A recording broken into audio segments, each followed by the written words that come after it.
Hello ನಮಸ್ಕಾರ ಎಲ್ಲರಿಗೂ. ನೀವು ತಿರುಮಲ ದೇವಸ್ಥಾನದ ಬಗ್ಗೆ ಎಲ್ಲರಿಗೂ ಕೂಡ ತುಂಬ ಚೆನ್ನಾಗಿ ಗೊತ್ತಿದೆ. ಆ ಒಂದು ದೇವರಲ್ಲಿ ಅಂದರೆ ಆ ಒಂದು ದೇವಸ್ಥಾನದಲ್ಲಿರುವಂಥ ದೇವರ ಬಗ್ಗೆ, ಆ ಒಂದು ದೇವರ ಮಹಿಮೆ ಬಗ್ಗೆ ಕೂಡ ಸಾಕಷ್ಟು ಅಂದರೆ ತುಂಬ ಜನಕ್ಕೆ ಕೂಡ ಈ ಒಂದು ವಿಚಾರ ಎಲ್ಲರಿಗೂ ಕೂಡ ಗೊತ್ತೇ ಇರುತ್ತೆ. ಹಾಗಾದರೆ ಆ ಒಂದು ದೇವಸ್ಥಾನದನ್ನು ಕಟ್ಟಿದಂಥವ್ರು ಯಾರು ಅನ್ನೋದ್ರ ಬಗ್ಗೆ ನಾನು ಇವತ್ತಿನ ವಿಡಿಯೋಲಿ ತಿಳಿಸ್ಕೊಡೋಣ. ಅದಲ್ಲದೆ ಆ ಒಂದು ಮನುಷ್ಯ ಏನು ತಾನಾಗಿ ಕಟ್ಟಿರುವಂಥದ್ದಲ್ಲ, ಸ್ವತಃ ದೇವರೇ ಬಂದುಬಿಟ್ಟು ಹೇಳಿರುವಂಥದ್ದು, ನನಗೆ ಈ ಒಂದು ಜಾಗದಲ್ಲಿ ನೀನು ಗುಡಿಯನ್ನು ಕಟ್ಟಬೇಕು ಅಂತೇಳಿ. ಸೊ ಅದರ ಒಂದು ಕಥೆಯನ್ನು ನಾನು ಇವತ್ತಿನ ವಿಡಿಯೋಲಿ ತಿಳಿಸ್ಕೊಡ್ತೀನಿ. ಹಾಗೆ ಈ ಒಂದು ದೇವಸ್ಥಾನ ಕೂಡ ಯಾವ ಶತಮಾನದಲ್ಲಿ ಕಟ್ಟಿರುವಂಥದ್ದು ಅನ್ನೋದನ್ನು ಕೂಡ ನಾನು ಇವತ್ತಿನ ವಿಡಿಯೋಲಿ ತಿಳಿಸ್ಕೊಡ್ತೀನಿ. ಹಾಗೆ ಈ ಒಂದು ದೇವಸ್ಥಾನವನ್ನು ಕೂಡ ಬ್ರಿಟಿಷರು ಕೂಡ ಆಳ್ತಾರೆ. ಬ್ರಿಟಿಷರು ಆಳೋದ್ರಿಂದನೂ ಕೂಡ ತಪ್ಪಿಸಿರುವಂಥವ್ರು ಯಾರು ಅನ್ನೋದನ್ನು ಕೂಡ ನಾನು ಇವತ್ತಿನ ವಿಡಿಯೋಲಿ ತಿಳಿಸ್ಕೊಡ್ತೀನಿ. ಸೊ ವಿಡಿಯೋ ಇಂಟ್ರೆಸ್ಟಿಂಗ್ ಆಗಿರೋದ್ರಿಂದ ಯಾರು ಈ ಒಂದು ವಿಡಿಯೋನ ಮಧ್ಯದಲ್ಲಿ ಸ್ಕಿಪ್ ಮಾಡಬೇಡಿ, ಕೊನೆ ತನಕ ನೋಡಿ. ನಿಮಗೆ ಕೊನೆ ತನಕ ನೋಡಿದ್ರೆ ಪೂರ್ತಿಯಾಗಿ ಇನ್ಫಾರ್ಮೇಷನ್ ಗೊತ್ತಾಗುತ್ತೆ. ಹಾಗೆ ಹೊಸದಾಗಿ ಯಾರಾದರೂ ನನ್ನ ಚಾನಲನ್ನು ನೋಡ್ತಾ ಇದ್ದರೆ ಹೋಗಿಬಿಟ್ಟು ಬೇಗ ಹೋಗಿ ನನ್ನ ಚಾನಲ್ಗೆ ಸಬ್ಸ್ಕ್ರೈಬ್ ಆಗಿ, ಮರಿದೇ ಈ ಒಂದು ವಿಡಿಯೋಗೆ ಲೈಕ್ ಮಾಡಿ, ಶೇರ್ ಮಾಡಿ, ಕಮೆಂಟ್ ಮಾಡಿ. ಇನ್ನು ತಡ ಮಾಡದೆ ವಿಡಿಯೋನ ಶುರು ಮಾಡೋಣ. ಸಾಕಷ್ಟು ಜನಕ್ಕೆ ತಿರುಮಲ ಇರುವಂಥ ದೇವಸ್ಥಾನದ ಬಗ್ಗೆ ಸಾಕಷ್ಟು ಜನಕ್ಕೆ ಗೊತ್ತೇ ಇರುತ್ತೆ. ಆ ಒಂದು ದೇವರು ಮಹಿಮೆ ಏನು, ಅದು ಆ ಒಂದು ದೇವ್ರನ್ನ ಕಲಿಯುಗದ ದೇವರು ಅಂತಲೇ ಕೂಡ ಕರೀತಾರೆ. ಆ ದೇವಸ್ಥಾನಕ್ಕೆ ಹೋಗದೇ ಇರೋವಂಥವ್ರು ಇಲ್ಲ. ಆ ಒಂದು ದೇವಸ್ಥಾನಕ್ಕೆ ಹೋದರೆ ಎಲ್ಲರಿಗೂ ಕೂಡ ಒಂದು ಹೊಸ ಒಂದು ಹೊಸ ಏನೋ ಇದು ಅಂತ ಹೇಳ್ತಾರೆ, ಒಂದು ಹೊಸತನ ಅಂತ ಹೇಳ್ತಾರಲ್ಲ, ಆ ಥರ ಒಂದು ಇದು ಸ್ಟಾರ್ಟ್ ಆಗುತ್ತೆ ಮನಸ್ಸೆಲ್ಲ ಒಂಥರ ಆರಾಮಾಗಿರೋವಂಥದ್ದಾಗಲಿ, ಅಥವಾ ನಮಗೆ ಯಾವುದೇ ರೀತಿ ಕೆಟ್ಟ ನೆಗೆಟಿವ್ ವೈಬ್ಸ್ ಬರದೇ ಇರೋವಂಥದ್ದು, ಆ ಥರ ಒಂದು ಸನ್ನಿವೇಶ ಆ ಒಂದು ದೇವಸ್ಥಾನಕ್ಕೆ ಹೋದರೆ ಖಂಡಿತವಾಗ್ಲೂ ಕೂಡ ಆಗುತ್ತೆ. ಹಾಗಾದರೆ ಆ ಒಂದು ದೇವಸ್ಥಾನ ಕಟ್ಟಿರುವಂಥ ರಾಜ ಯಾರು ಅನ್ನೋದನ್ನು ಇವತ್ತಿನ ವಿಡಿಯೋಲಿ ತಿಳ್ಕೊಳ್ಳೋಣ. ಆ ಒಬ್ಬ ರಾಜನ ಹೆಸರು ಬಂದುಬಿಟ್ಟು ತೊಂಡಮಾನ ಎಂಬ ಒಬ್ಬ ರಾಜ. ಆ ಒಬ್ಬ ರಾಜ ಈ ಒಂದು ದೇವಸ್ಥಾನನ ಕಟ್ಟಿರುವಂಥದ್ದು. ಅಷ್ಟೇ ಅಲ್ಲ, ಸ್ವತಃ ದೇವರೇ ಹೇಳಿರುವಂಥದ್ದು, ಈ ತೊಂಡಮಾನ ಎಂಬ ಒಬ್ಬಂಥ ರಾಜನಿಗೆ ನನಗೆ ಈ ಒಂದು ಜಾಗದಲ್ಲಿ ಗುಡಿ ಕಟ್ಟಬೇಕು ಅಂಥೇಳಿ ಸ್ವತಃ ದೇವರೇ ಬಂದುಬಿಟ್ಟು ಹೇಳಿರುವಂಥ ಒಂದು ಕತೆ ಅಂತಲೇ ಹೇಳ್ಬೋದು. ಹಾಗಾದರೆ ಯಾರು ಈ ತೊಂಡಮಾನ ರಾಜ ಯಾರು ಅನ್ನೋದ್ರ ಬಗ್ಗೆ ತಿಳಿಸ್ಕೊಡ್ತೀನಿ. ತೊಂಡಮಾನ ಹಾಗೆ ರಂಗದಾಸ ಎಂಬಂಥ ಒಬ್ಬ ಮನುಷ್ಯ. ಸೊ ಆ ಒಬ್ಬ ಮನುಷ್ಯ ಬಂದ್ಬಿಟ್ಟು ದೇವರ, ನೀವು ತಿರುಮಲ ದೇವಸ್ಥಾನದಲ್ಲಿ ನೋಡ್ತಾ ಇರ್ಬೋದು ಆ ವಿಗ್ರಹವನ್ನು, ದೇವರ ಒಂದು ಮೂರ್ತಿಯನ್ನು. ಆ ಮೂರ್ತಿ ಸ್ವತಃ ತಂದೆ ಇಟ್ಟಿರುವಂಥ ವ್ಯಕ್ತಿ ಯಾರು ಅಂತಂದರೆ ರಂಗದಾಸ. ಆದರೆ ಆ ಒಂದು ಗುಡಿಯನ್ನು ಕಟ್ಟಿಸಿರುವಂಥದ್ದು ತೊಂಡಮಾನ. ಅಂದರೆ ಈ ಎರಡೂ ಪಾತ್ರಗಳು ಕೂಡ ಒಂದೇ, ಆದರೆ ಪೂರ್ವ ಜನ್ಮ ಮತ್ತು ಈಗಿರುವಂಥ ಜನ್ಮದಲ್ಲಿ, ಅಂದರೆ ರಂಗದಾಸ ಬಂದುಬಿಟ್ಟು ಒಂದು ದೇವಸ್ಥಾನ ಅಂದರೆ ಒಂದು ವಿಗ್ರಹವನ್ನು ತೊಗೊಂಡ್ಬಿಟ್ಟು, ಆ ಒಂದು ಮೂರ್ತಿನ ತೊಗೊಂಡ್ಬಿಟ್ಟು ಒಂದು ಜಾಗದಲ್ಲಿ, ಅಂದರೆ ಏನು ಅರಣ್ಯ ಇರುತ್ತೆ, ಒಂದು ದಟ್ಟವಾದ ಅರಣ್ಯದಲ್ಲಿ ಆ ಒಂದು ಜಾಗದಲ್ಲಿ ಇಟ್ಬಿಟ್ಟು ಪೂಜೆಯನ್ನು ದಿನಾಲೂ ಮಾಡ್ತಾ ಇರ್ತಾರೆ. ಸೊ ಆ ಒಂದು ಜನ್ಮ ಏನಿರುತ್ತೆ, ಆ ಒಂದು ಜನ್ಮ ದಿನಾಲೂ ಕೂಡ ಪೂಜೆ ಪುನಸ್ಕಾರ ಕೂಡ ಪ್ರತಿನಿತ್ಯ ನಡೀತಾ ಇರುತ್ತೆ. ಆ ಒಂದು ದೇವಸ್ಥಾನದಲ್ಲೂ ಕೂಡ ಆ ರಂಗದಾಸ ಎಂಬಾತ ಪ್ರಾಣವನ್ನು ಕೂಡ ಬಿಡ್ತಾನೆ. ಸೊ ಅದಾದ ಮೇಲೆ ಮುಂದಿನ ಜನ್ಮದಲ್ಲಿ ಹುಟ್ಟುವಂಥವನೇ ರಂಗದಾಸ. ಮುಂದಿನ ಜನ್ಮದಲ್ಲಿ ಹುಟ್ಟುವಂಥ ಹೆಸರೇ ತೊಂಡಮಾನ. ಆತ ಒಬ್ಬ ರಾಜ ಆಗಿರ್ತಾನೆ, ತೊಂಡಮಾನ ಅಂತ ಒಂದು ರಾಜ.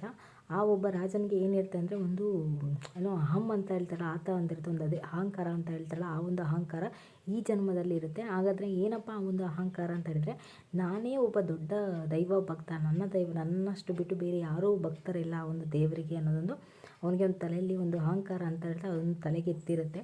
ಸೊ ಆ ಒಂದು ಅಹಂಕಾರವನ್ನು ಬೇಕು ಅಂತ ಹೇಳಿ ದೇವರು ಕೂಡ ಸಾಕಷ್ಟು ಸನ್ನಿವೇಶಗಳನ್ನ ಸೃಷ್ಟಿ ಮಾಡ್ತಾನೆ. ಅದರಿಂದನೂ ಕೂಡ ಯಾವುದೇ ರೀತಿಯ ಒಂದು ಬುದ್ಧಿಯನ್ನು ಕಲಿಯಲ್ಲ. ಅವನಿಗೊಂದು ಅಹಂಕಾರ ಎಷ್ಟಾಗಿತ್ತು ಅಂದರೆ, ನಾನೇ ದೊಡ್ಡ ದೈವ ಭಕ್ತ, ನನ್ನಂಥ ದೈವ ಭಕ್ತ ಯಾರೂ ಇಲ್ಲ, ದೇವ್ರು ನನ್ನ ಮಾತೇ ಕೇಳ್ತಾನೆ ಅನ್ನೋದೊಂದು ಅಹಂಕಾರ ಇರುತ್ತಲ್ಲ, ಆ ಒಂದು ಅಹಂಕಾರ ಒಂದು ತಲೆಗೆ ಏರಿತ್ತು. ಸೊ ಅದನ್ನು ಬಿಡಿಸ್ಬೇಕು ಅಂತೇಳಿ ದೇವರು ಕೂಡ ಸಾಕಷ್ಟು ರೀತಿಯ ಒಂದು ಪ್ರಯತ್ನವನ್ನು, ಅಂದರೆ ಸನ್ನಿವೇಶಗಳನ್ನ ಕೂಡ ಸೃಷ್ಟಿ ಮಾಡಿದ್ರು ಕೂಡ ಅದರಿಂದ ಯಾವುದೇ ರೀತಿಯ ಒಂದು ಏನೋ ಪಾಠವನ್ನು ಕಲಿಯೋದಿಲ್ಲ ಈ ತೊಂಡಮಾನ. ಹಾಗ್ಬಿಟ್ಟು ಆ ದೇವರು ಕೂಡ ಒಂದು ಕನಸಲ್ಲಿ ಬಂದುಬಿಟ್ಟು ಭಕ್ತ ಭೀಮ ಅಂತ ಒಬ್ಬ ಭಕ್ತನಿರ್ತಾನೆ. ಆ ಒಬ್ಬ ಭಕ್ತನನ್ನು ನೀನು ಭೇಟಿ ಮಾಡು ಅಂತೇಳಿ ಕನಸಲ್ಲಿ ಬಂದು ಹೇಳ್ಬಿಟ್ಟು ಹೋಗ್ತಾರೆ. ಆ ತೊಂಡಮಾನ ಏನು ಮಾಡ್ತಾನೆ ಅಂದರೆ, ಅದು ಏನು ದೇವ್ರು ಕಾಣಿಸ್ಕೊಂಡು ಹೇಳಿತ್ತೋ, ಏನೋ ಭಕ್ತ ಭೀಮ ಅನ್ನೋತನ ಹುಡ್ಕೊಂಡು ಹೋಗಿ ಅವನನ್ನು ಕೂಡ ಭೇಟಿ ಮಾಡಿ ಅವನಿಂದ ಕೂಡ ಸಾಕಷ್ಟು ಪಾಠಗಳನ್ನ ಕಲಿತಾನೆ. ಅಂದರೆ ದೇವರಿಗೆ ಇವನಿಗೆ ಏನು ಮದ ಏರಿತ್ತು, ಏನು ನಾನೇ ಒಬ್ಬ ದೊಡ್ಡ ದೈವ ಭಕ್ತ, ನನ್ನಷ್ಟು ದೈವ ಭಕ್ತ ಯಾರೂ ಇಲ್ಲ ಅನ್ನೋದು ಅಹಂಕಾರ ಎಷ್ಟು ಇತ್ತು ಅಂದರೆ, ಆ ಒಬ್ಬ ಭಕ್ತ ಭೀಮನಿಂದ ಈ ಒಂದು ಪಾಠವನ್ನು ಈ ತೊಂಡಮಾನ ಎಂಬುವಂಥ ರಾಜ ಕಲಿತಾನೆ. ಅದಾದ ಮೇಲೆ ಮನೆಗೆ ಬಂದುಬಿಟ್ಟು ವಿಶ್ರಾಂತಿ ಪಡಿತಾ ಇರ್ತಾನೆ. ಆ ಒಂದು ಸಮಯದಲ್ಲಿ ಏನು ಶ್ರೀನಿವಾಸ ಕನಸಲ್ಲಿ ಕಾಣಿಸ್ಕೊಂಡ್ಬಿಟ್ಟು ಹೇಳ್ತಾರೆ, ನೀನು ಈ ಒಂದು ಉದ್ದೇಶ ಅಂದರೆ ಈ ಒಂದು ಜನ್ಮದಲ್ಲಿ, ಈ ಒಂದು ಜನ್ಮ ಎತ್ತಿರೋದಕ್ಕೆ ಕಾರಣ ಏನು, ಹಾಗಾದರೆ ಈ ಒಂದು ಜನ್ಮದಲ್ಲಿ ನೀನೇನು ಮಾಡಬೇಕಾಗಿದೆ ಅನ್ನೋದ್ರ ಬಗ್ಗೆ ನಾನು ನಿನಗೆ ಹೇಳ್ಕೊಡ್ತೀನಿ. ನಾನು ಬಂದುಬಿಟ್ಟು ಒಂದು ದೊಡ್ಡ ಅರಣ್ಯದಲ್ಲಿ ನಾನು ಅಲ್ಲಿ ನಿಲ್ಲಿಸಿದ್ದೀನಿ, ನನಗಾಗಿ ನೀನೊಂದು ಗುಡಿಯನ್ನು ಕಟ್ಟಬೇಕು ಅಂತ ಹೇಳಿ ಈ ಒಂದು ಮಾತನ್ನು ಶ್ರೀನಿವಾಸ ಕನಸಲ್ಲಿ ಬಂದುಬಿಟ್ಟು ಅವನು ಇವನಿಗೆ ಹೇಳ್ತಾರೆ, ತೊಂಡಮಾನ ಅಂತ ಎಂಬ ರಾಜನಿಗೆ ಹೇಳಿಬಿಟ್ಟು ಹೋಗ್ತಾರೆ. ಆ ರಾಜ ಏನು ಮಾಡ್ತಾನೆ, ತಕ್ಷಣ ಎಚ್ಚರಗೊಂಡ್ಬಿಟ್ಟು, ಓಕೆ ಈ ಥರ ದೇವರು ಬಂದು ಹೇಳಿದ್ರಲ್ವ ನನ್ನ ಕನಸಲ್ಲಿ, ಈ ಥರ ಶ್ರೀನಿವಾಸ ನಾನು ದಟ್ಟ ಕಾಡಲ್ಲಿದ್ದೀನಿ, ಸೊ ನನಗಾಗಿ ನೀನು ಒಂದು ದೇವಸ್ಥಾನವನ್ನು ಕಟ್ಟಿಸು ಅಂತ ಹೇಳಿದ್ರು. ಹಾಗಾದರೆ ಆ ಒಂದು ದೇವಸ್ಥಾನ ಯಾವಾಗ ಕಾಣುತ್ತೆ, ಎಲ್ಲಿ ಕಟ್ಟಿಸ್ಬೇಕು, ಆ ಒಂದು ಜಾಗ ಯಾವುದು ಅಂಥೇಳಿ ದಿನಾಲೂ ಇದೇ ಒಂದು ಯೋಚನೆಯನ್ನು ಮಾಡ್ತಾ ಇರ್ತಾನೆ. ದಿನ ಕಳೆದರೂ ಕೂಡ ದೇವರು ಈ ಕನಸಲ್ಲಿ ಬಂದುಬಿಟ್ಟು ಹೇಳೋದಿಲ್ಲ ನಾನು ಈ ಜಾಗದಲ್ಲಿ ಇದ್ದೀನಿ ಅಂತೇಳಿ. ಹೀಗೆ ದಿನಾಲೂ ಕಳೀತಾ ಇದ್ವು. ಹಾಗೆ ಒಂದಿನ ಬೇಟೆ ಆಡಬೇಕು ಅಂತೇಳಿ ಒಂದು ಕಾಡಿನ ಹತ್ರ ಹೋಗ್ತಾ ಇರ್ತಾನೆ. ಆ ಒಂದು ಕಾಡಿನಲ್ಲಿ ಒಂದು ಪಕ್ಷಿ ಕಾಣುತ್ತೆ, ಒಂದು ಏನೋ ಗಿಣಿ ಕಾಣುತ್ತೆ. ಆ ಒಂದು ಗಿಣಿ ತುಂಬ ಅಂದರೆ ತುಂಬಾ ಆಕರ್ಷಕವಾಗಿರುತ್ತೆ. ಆ ಒಂದು ಗಿಣಿಯನ್ನು ಹಿಡಿಬೇಕು ಅನ್ನೋ ಒಂದು ಕಾರಣದಿಂದ ಆ ಒಂದು ಗಿಣಿಯನ್ನು ಹಿಂಬಾಲಿಸ್ಕೊಂಡು ಹೋಗ್ತಾ ಇರ್ತಾನೆ. ಆ ಒಂದು ಗಿಣಿಯನ್ನು ಹಿಂಬಾಲಿಸ್ಕೊಂಡು ಹೋಗ್ತಾ ಹೋಗ್ತಾ ಹೋಗ್ತಾ ಅಲ್ಲಿ ಅವನಿಗೆ ಶ್ರೀನಿವಾಸನ ಮೂರ್ತಿ ಕಾಣುತ್ತೆ. ಆ ಒಂದು ಶ್ರೀನಿವಾಸನ ಮೂರ್ತಿ ಕಂಡಾಗ ಅವನಿಗೆ ನೆನಪಾಗುವಂಥದ್ದು, ಈ ಒಂದು ಮೂರ್ತಿಯನ್ನು ನಾನು ಎಲ್ಲೋ ನೋಡಿದ್ದೀನಲ್ವಾ ಅಂತೇಳಿ. ಆ ಒಂದು ಮೂರ್ತಿಯನ್ನು ನೋಡಿದಾಗಿಂದ ಕೂಡ ಅವನು ಮನೆಗೆ ಬರೋ ತನಕ ಕೂಡ ಆ ಒಂದು ವಿಚಾರವನ್ನೇ ಅವನು ಚಿಂತೆ ಮಾಡ್ತಾ ಇರ್ತಾನೆ. ತೊಂಡಮಾನ ಎಂಬಂಥ ರಾಜ ಮನೆಗೆ ಬರೋಷ್ಟೊತ್ತಿಗೆ ರಾತ್ರಿ ಆಗಿರುತ್ತೆ. ಆಗ ಅವನು ಮಲ್ಕೊಂಡಾಗ ಕನಸಲ್ಲಿ ಬಂದುಬಿಟ್ಟು ಶ್ರೀನಿವಾಸ ಹೇಳ್ತಾನೆ, ನೀನು ಇವತ್ತು ಬೇಟೆ ಆಡಲು ಹೋಗಿದ್ದಲ್ಲ ಆ ಜಾಗದಲ್ಲಿ ನೀನು ನನ್ನನ್ನು ನೋಡಿದ್ಯಾ, ಅದೇ ಜಾಗದಲ್ಲಿ ನಾನು ನೆಲೆಸಿದ್ದೀನಿ. ನೀನು ನನಗಾಗಿ ಒಂದು ಗುಡಿಯನ್ನು ಕಟ್ಟಿಸ್ಬೇಕು, ಅದೇ ಈ ಜನ್ಮದ ನಿನ್ನ ಉದ್ದೇಶ. ಅಂದರೆ ಈ ಜನ್ಮದಲ್ಲಿ ನೀನು ಮಾಡಬೇಕಾಗಿರುವಂಥ ಒಂದು ಕೆಲಸ ಅದೇ. ನೀನು ಏನಕ್ಕಾಗಿ ಮತ್ತೆ ಪುನರ್ಜನ್ಮ ಪಡ್ಕೊಂಡಿದ್ಯಾ ಅನ್ನೋದು ಈ ಒಂದು ಉದ್ದೇಶಕ್ಕಾಗಿ. ಹೋದ ಜನ್ಮದಲ್ಲಿ ನನ್ನ ಮೂರ್ತಿಯನ್ನು ಬಂದುಬಿಟ್ಟು ಆ ಒಂದು ದಟ್ಟ ಕಾಡಿನಲ್ಲಿ ನೆಲೆಸಿದ್ದಿ, ಅಂದರೆ ಆ ಒಂದು ದಟ್ಟ ಕಾಡಿನಲ್ಲಿ ಇಟ್ಬಿಟ್ಟು ನಾನು ದಿನಾಲೂ ಕೂಡ ಪೂಜೆ ಮಾಡ್ತಾಯಿದ್ದೆ. ಆದರೆ ಈ ಜನ್ಮದಲ್ಲಿ ನೀನು ಆ ಒಂದು ವಿಗ್ರಹಕ್ಕೆ ನೀನು ಗುಡಿಯನ್ನು ಕಟ್ಟಿಸ್ಬೇಕು ಅಂತೇಳಿ ಆ ಒಂದು ಮಾತನ್ನು ಶ್ರೀನಿವಾಸ ಅವರು ತೊಂಡಮಾನ ಎಂಬ ರಾಜನಿಗೆ ಹೇಳ್ತಾನೆ. ಎಚ್ಚೆತ್ಕೊಂಡು ನೋಡಿದಾಗ ಅವನಿಗೆ ನೆನಪಾಗುತ್ತೆ, ನಾನು ಈ ಜನ್ಮದಲ್ಲಿ ಹೋದ ಜನ್ಮದಲ್ಲಿ ನಾನೇ ಇದೊಂದು ವಿಗ್ರಹವನ್ನು ಇಟ್ಟು ಪೂಜೆಯನ್ನು ಮಾಡ್ತಾಯಿದ್ದೆ. ಹಾಗಾದರೆ ನಾನು ಈ ಜನ್ಮದಲ್ಲಿ ಒಂದು ಗುಡಿಯನ್ನು ಕಟ್ಟಿಸ್ಬೇಕು, ಅದಕ್ಕೆ ನಾನು ಈ ಒಂದು ಜನ್ಮವನ್ನು ತಾಳಿದ್ದೀನಿ ಅನ್ನೋದು ಕೂಡ ಅವನಿಗೆ ಎಚ್ಚರ ಆಗುತ್ತೆ. ಅದಾದ ಮೇಲೆ ಏನು ಹೇಳಿದರೆ ಅವನು ತಡ ಕೂಡ ಮಾಡಿದೆ, ಒಂದಿನೂ ಕೂಡ ತಡ ಮಾಡಿದೆ. ಆ ತಕ್ಷಣವೇ ಅವನು ಒಂದು ದೇವಸ್ಥಾನನ ಕಟ್ಟಿಸೋದಕ್ಕೆ ಪ್ರಾರಂಭ ಮಾಡ್ತಾನೆ. ಅಲ್ಲಿಂದ ಹಿಡಿದು ಈ ಒಂದು ದೇವಸ್ಥಾನ ಬಂದುಬಿಟ್ಟು 9ನೇ ಶತಮಾನದಲ್ಲಿ ಈ ಒಂದು ದೇವಸ್ಥಾನ ನಿರ್ಮಾಣ ಆಗುತ್ತೆ.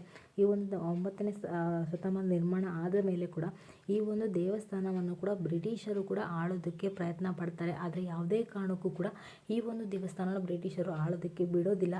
ಯಾರು ಅಂತಂದರೆ ಸುರಪುರದ ನಾಯಕರು ವೆಂಕಟರಾಯ ಅಂತೇಳಿ ಆ ಒಬ್ಬ ವ್ಯಕ್ತಿ, ಆ ಒಬ್ಬ ರಾಜ ಈ ಒಂದು ಬ್ರಿಟಿಷರಿಂದ ಕೂಡ ಈ ಒಂದು ದೇವಸ್ಥಾನವನ್ನು ಕಾಪಾಡ್ತಾ ಬರ್ತಾರೆ. ಹಾಗೆ ಇನ್ನೊಂದು ಏನಪ್ಪ ಅಂತಂದರೆ, ನೀವು ತಿರುಪತಿ ದೇವಸ್ಥಾನದಲ್ಲಿ ನೋಡ್ಬೋದು, ವೆಂಕಟೇಶ್ವರ ಸ್ವಾಮಿ ದೇವಸ್ಥಾನ ಅಂದರೆ ಪೂಜೆ ಸ್ಟಾರ್ಟ್ ಮಾಡೋಕ್ಕಿಂತ ಮುಂಚೆ ಈ ಸುರಪುರದ ವೆಂಕಟಪ್ಪ ಅವರ ಹೆಸರಲ್ಲಿ ಪೂಜೆನ ಶುರು ಮಾಡಿ ಆಮೇಲೆ ಮುಂದಿನ ಕಾರ್ಯವನ್ನು ಕೂಡ ಇವಾಗಲೂ ಕೂಡ ಮಾಡ್ತಾರಂತೆ. ಇದು ಅಂತಲೇ ಹೇಳ್ಬೋದು, ಯಾಕಂದರೆ ಬ್ರಿಟಿಷರಿಂದ ಕಾಪಾಡಿದ್ಮೇಲೆ ಒಂದು ಗ್ರೇಟ್ ಒಂದು ವಿಚಾರ ಅಂತಲೇ ಹೇಳ್ಬೋದು. ಸೊ ಇದು ಗೊತ್ತಾಯಿತು ಅನಿಸುತ್ತೆ ನಿಮಗೆ, ಯಾರು ತಿರುಪತಿ ತಿಮ್ಮಪ್ಪನ ದೇವಸ್ಥಾನ ಕಟ್ಟಿಸಿರೋಂಥವ್ರು ಯಾರು, ಯಾವ ಶತಮಾನದಲ್ಲಿ ಕಟ್ಟಿಸಿದ್ದು, ಹಾಗೆ ಬ್ರಿಟಿಷರಿಂದ ಕಾಪಾಡಿರೋಂಥದ್ದು ಯಾರು ಅನ್ನೋ ಒಂದು ಸಂಪೂರ್ಣ ಮಾಹಿತಿಯನ್ನು ನಾನು ಇವತ್ತಿನ ವಿಡಿಯೋದಲ್ಲಿ ತಿಳಿಸ್ಕೊಟ್ಟಿದ್ದೀನಿ. ಸೊ ನಿಮ್ಗೆ ಏನಾದರೂ ಈ ಒಂದು ವಿಡಿಯೋ ಇಷ್ಟ ಆಯಿತು ಅಂದರೆ ನನ್ನ ಚಾನಲ್ಗೆ ಸಬ್ಸ್ಕ್ರೈಬ್ ಆಗೋದನ್ನು ಮರಿಬೇಡಿ. ಹಾಗೆ ತಪ್ಪದೇ ಈ ಒಂದು ವಿಡಿಯೋಗೆ ಲೈಕ್ ಮಾಡಿ, ಶೇರ್ ಮಾಡಿ, ಕಮೆಂಟ್ ಮಾಡಿ.